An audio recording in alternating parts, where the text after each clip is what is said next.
तर असं झालं आहे की तिला जेव्हा आम्ही आणलं इथे तेव्हापासूनच तिला उलट्या वगैरे खूप जास्त चालू झाल्या होत्या.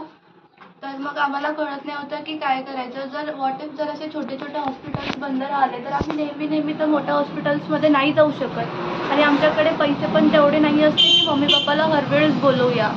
आता जर तिला काही झालं तर कोण जिम्मेदार राहणार जर आम्हाला डॉक्टर्सनी हेल्प नाही केली तर. जर असे छोटे छोटे जे हॉस्पिटल्स आहेत ते पण जर आता आम्हाला गोळ्या औषधी किंवा इंजेक्शन्स नाही देऊ शकत असेल तर तिला काही झालं तर मग कोण जिम्मेदार राहणार. ते मेडिकल जे आहे ते कशाला आहे मग पूर्ण. जे सध्या IMAचं म्हणणं आहे की PHMS डॉक्टर वगैरे अशी प्रॅक्टिस नाही करू शकत. आज आपल्या हॉस्पिटलला हा इमर्जन्सी पेशंट आला होता. तिला ॲलर्जिक रॅशेस, हायपरसेन्सिटिव्हिटी, स्किन इन्फेक्शन वगैरे झालं होतं. तिला इमर्जन्सी गरज होती.